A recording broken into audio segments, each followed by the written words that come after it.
صاحب کے پاس اور ان سے جانتے ہیں کہ رسول پاک صلی اللہ علیہ وسلم نے غیر مسلموں کے ساتھ جو رویہ رکھا، جو سلوک رکھا، جو برتاؤ تھا، مجاہد صاحب آپ کی تعلیمات کی روشنی میں وہ کس طرح ناظرین تک پہنچایا جائے؟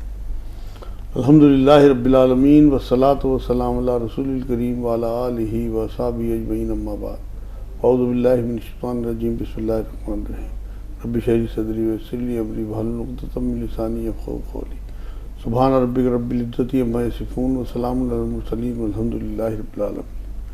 بڑا اہم موضوع ہے اور اس ٹائم وقت کی ضرورت بھی ہے۔ جو حالات ہمارے ملک میں اس ٹائم بنے ہوئے ہیں اس میں آپس میں محبت، انسیت اور ہمگنی آنی چاہیے کہ لوگ ایک دوسرے کے قریب آئیں اور غلط فہمیاں دور ہوں۔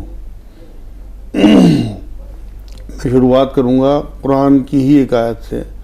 سورہ حجرات ہے قرآن میں، اس کی 13 نمبر آیت میں اللہ رب العزت نے بات فرمائی ہے کہ اے انسانوں، میں نے تم سب کو ایک ہی ماں باپ سے پیدا کیا، جوڑے سے، اور اس کے بعد تمہیں قبیلوں میں بانٹ دیا تاکہ تم پہچانے جاؤ۔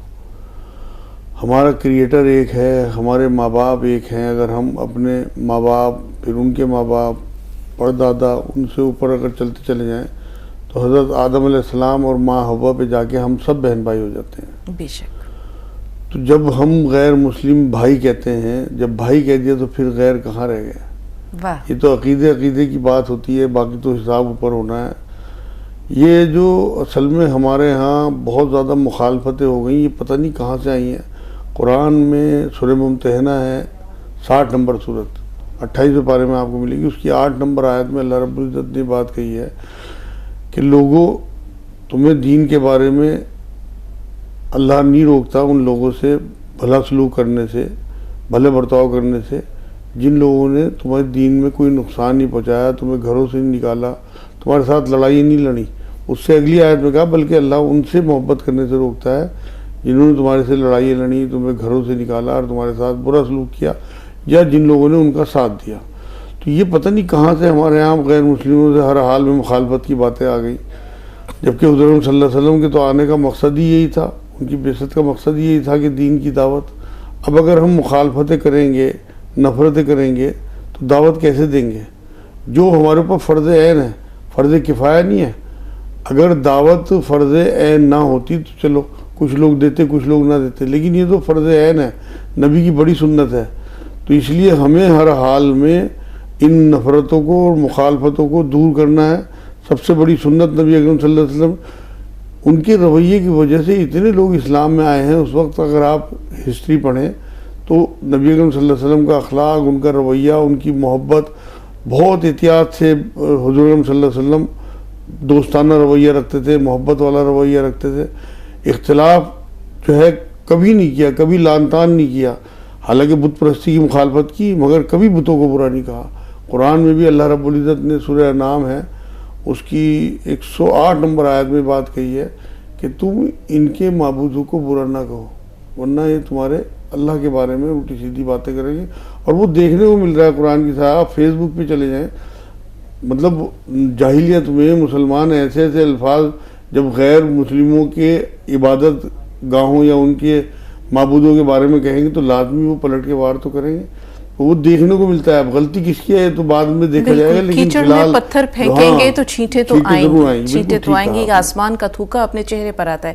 مجاہد صاحب، ہم یہ دیکھتے ہیں کہ رسول پاک صلی اللہ علیہ وسلم کی پوری زندگی آپس میں محبت، بھائی چارے، رواداری، دل کی کشادگی، اپنے پاس ہے نہیں ہے لیکن دوسرے کو دینے کے لیے تیار۔ ایک چھوٹا سا واقعہ یاد آ گیا کہ ایک مرتبہ ایک بچہ کہتا ہے اپنی والدہ سے کہ آپ کا لباس بوسیدہ ہو گیا ہے، آپ کا جسم جگہ جگہ سے اریاں ہو گیا ہے، میں اپنے چچا کے پاس جاتا ہوں اور آپ کے لیے ایک لباس لے کر آتا ہوں۔ تو وہ کہتی ہے کہ بیٹا مجھے امید نہیں کہ تمہارا چچا کچھ مدد کرے گا۔ وہ کہتا ہے کہ نہیں رکیے۔ اب وہ بچہ تھوڑا بلوغت کے دور میں جا رہا تھا اور وہاں اس کو یہ شعور بیدار ہو رہا تھا کہ میری ماں کا جسم برہنہ نہیں ہونا چاہیے۔ چچا کے پاس جاتا ہے، کہتا ہے کہ ایک لباس دے دیجئے، میری ماں کا جسم جو ہے وہ لباس جگہ جگہ سے بالکل پھٹ گیا ہے۔ چچا اس کو برا بھلا کہہ کے لوٹا دیتا ہے۔ یہ راستے میں روتا ہوا آتا ہے ماں کے پاس، تو ایک شخص کہتا ہے کہ کیوں رو رہے ہو؟ تو بتاتا ہے یہ بات ہوئی۔ کہتے ہیں ہو جاؤ، دیکھو حرم کعبہ میں اس کے صحن میں ایک شخص بیٹھے ہوئے ہیں، ان سے جا کر یہ بات کہو، لیکن یاد رکھنا وہ تمہارے دین کو جو ہے تمہیں دین سے منحرف نہ کر دیں. وہ کہتا ہے اپنی ماں سے نہ پوچھ لوں, جاتا ہے ماں کے پاس. وہ کہتی ہے کہ بیٹا دین نہ چھوڑنا, ہم اپنا دین نہیں چھوڑیں گے, تمہیں میں اجازت تو دیتی ہوں. وہ کہتا ہے نہیں آپ یقین رکھیں, میں اپنے ارادے پر قائم اور پکا ہوں. وہ جاتا ہے وہاں, رسول پاک صلی اللہ علیہ وسلم سے بیان کرتا ہے. رسول پاک اپنی چادر جو اوڑھ رکھی تھی وہ عنایت کر دیتے ہیں. وہ جاتا ہے, جا کر کے ماں کو یہ چادر دیتا ہے, بلکہ ان کے جسم پر ڈال دیتا ہے, ڈھک دیتا ہے. وہ کہتی کہاں سے لائے؟ بولے کہ انہیں نے دیے مجھے. کہتے ہیں کہ جنہوں نے اتنا بڑا دل دکھایا کہ اپنی چادر ہمیں دے دی, تو ان کا دین کتنا پیارا ہے. بالکل آؤ شامل ہو جائیں. یہی حالات تھے اصل میں. آج جو نفرتوں کا دور میں دیکھ رہا ہوں بڑی تکلیف ہوتی ہے, کیونکہ 20-25 سال کے اندر پورا ماحول بدل گیا, اور کسی ایک کی غلطی نہیں ہوتی, ہمیشہ تالی دونوں ہاتھوں سے بجتی ہے.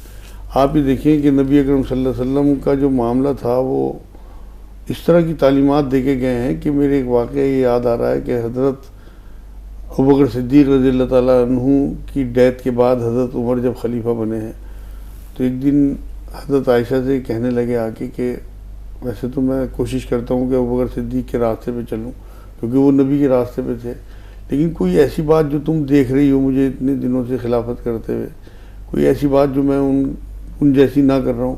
تو انہوں نے مجھے ایک بات یہ یاد ہے کہ کبھی کبھی میرے والد محترم مجھ سے حلوہ بنوا کے لے جاتے تھے سوجی کا, اور اس ایریے کی طرف جاتے تھے. تو انہوں نے فوراً اپنے گھر پہ حلوہ بنوایا اور اسی ایریے کی طرف جانے لگے. آگے جا کے دیکھا تو ایک کافی آگے کھنڈر نما کوئی عمارت سی تھی, اس کے اندر پہنچے تو وہاں ایک بوڑھا نابینا بیٹھا تھا, اور جا کے انہوں نے وہ حلوہ انہیں پیش کیا. دیکھا تو وہ نابینا تھے, تو نکال کے انہیں کھلانے لگے. جب پہلا لقمہ ان کے منہ میں ڈالا تو وہ کہنے لگے کیا ابوبکر صدیق انتقال فرما گئے؟ وہ تڑپ گیا حضرت عمر. کہنے لگے یہ آپ نے کیسے اندازہ کیا؟ کہنے لگے میرے دانت بھی نہیں ہیں, اور وہ اپنے منہ سے چبا کے حلوہ ملائم کر کے میرے منہ میں دیتے تھے. اس سے مجھے اندازہ ہوا کہ تم ابوبکر نہیں ہو. اور روایتوں میں لکھا ہوا ہے کہ وہ غیر مسلم شخص تھا. اتنے خیال کرنا کہ یہاں تک کہ اپنے منہ سے چبا کے باریک کر کے اسے پھر کھلانا. اب آپ یہ دیکھیں نبی اکرم صلی اللہ علیہ وسلم کا معمول یہ تھا کہ کوئی بھی غیر مسلم ہو اس طرح سے اس کے لیے محبت کرتے. 70 بار گئے ہیں دعوت دینے. اگر ہم نفرتیں کریں گے, مخالفتیں کریں گے, آج جو 2 لفظ استعمال ہوتے ہیں جس سے بہت زیادہ چڑھتے ہیں غیر مسلم بھائی ہمارے, ایک کافر ایک جہاد. کافر کے میننگ اگر آپ قرآن میں دیکھیں گے, یہ میں سب لوگوں کے لیے کہہ رہا ہوں, مسلمان بھی اور غیر مسلم بھی, تو 3 لفظ 3 میننگ تو میں نے خود ایسے پڑھے ہیں جو مسلمانوں کی طرف اشارہ کرتے ہیں, اور مسلمانوں کو کہا گیا ہے. کفر کہتے ہیں انکار کرنے والے کو, کفر کہتے ہیں چھپانے والے کو, کفر کہتے ہیں ناشکرے کو. سب سے بڑی نعمت کا دعویٰ ہم کرتے ہیں قرآن ہمارے پاس ہے, اور ہم نے اسے چھپا رکھا ہے. ہم اس پہ عمل نہیں کرتے, ہم اس کے عملی انکاری ہیں. ہم اسے دوسروں کو پیش نہیں کرتے, مطلب شکر گزاری نہیں کرتے اس کی صحیح طرح سے. یہ سارے میننگ اللہ کی نعمتوں کا شکر ادا نہیں کرتے. دوسرا لفظ جہاد, اس کے بھی میننگ جو ہیں وہ تمام چاہے مسلمان ہو یا غیر مسلم ہو انہیں اندازہ ہی نہیں ہے. جہاد بنا ہے جد و جہد سے, مستقل اسٹرگل. نبی اکرم صلی اللہ علیہ وسلم ایک بار ایک غزوے سے واپس آ رہے تھے, تو یہ فرمایا صحابہ اکرام سے کہ چلو جہاد اصغر سے جہاد اکبر کی طرف. تو صحابہ نے پوچھا کہ حضور یہ کیا بات؟ کہنے لگے یہ تو بہت چھوٹا جہاد ہے کہ آپ مارکے پہ آئے یا کسی, بلکہ اصل جہاد یہ ہے کہ اپنے نفس کے خلاف اس معاشرے میں رہتے ہوئے اپنے نفس کے خلاف لڑنا, یہ ہے اصل جہاد. تو جہاد کے میننگ بھی بتانے بہت ضروری ہیں لوگوں کو.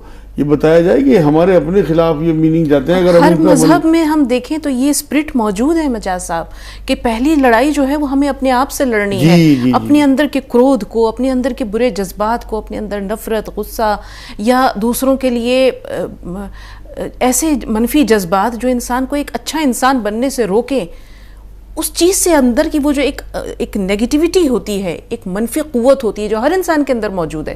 خیر بھی ہے اور شر بھی ہے, دونوں ہمارے اندر ہے. خیر کو آگے بڑھانا ہے اور شر کو روکنا ہے. تو یہ ہر مذہب کی تعلیم ہے کہ پہلی جنگ ہمیں اپنے ساتھ کرنی ہے, اپنے آپ سے کرنی ہے. جب ہم ایک اچھے انسان بنیں گے تو ایک اچھا کنبہ, ایک فیملی ہوگی, پھر ایک اچھا معاشرہ. اور یہ ساری تعلیمات نبی ہمیں دے کے گئے ہیں. آپ یہ دیکھیے ایک یہودی کا بچہ تھا, وہ حضور صلی اللہ علیہ وسلم کو نہارا کرتا تھا روز, اور حضور صلی اللہ علیہ وسلم بھی اس کی طرف نظر اٹھا کے دیکھتے تھے. تو جب کئی دن وہ نہیں آیا تو حضور نے پوچھا صحابہ سے, تو انہوں نے بتایا کہ وہ بیمار ہو رہا ہے. خیر حضور اس کی عیادت کے لیے گھر کو گئے اس کے. ہم کتنے غیر مسلم بھائیوں کے گھر پہ جاتے ہیں, ہمیں پتہ لگ جائے ہمارا پڑوسی بیمار ہے, کیا ہم جاتے ہیں؟ اسی طرح سے وہ بڑھیا, آپ کو یاد دلاؤں میں, جو روز کوڑا ڈالا کرتی تھی, جب 2-3 دن کوڑا اس نے نہیں ڈالا تو حضور نے پوچھا کیا وجہ ہے؟ دیکھیے آپ جو کوڑا ڈال رہی ہے اوپر, تو پتہ لگا وہ بیمار ہے, حضور اس کی بھی عیادت ہو گئے.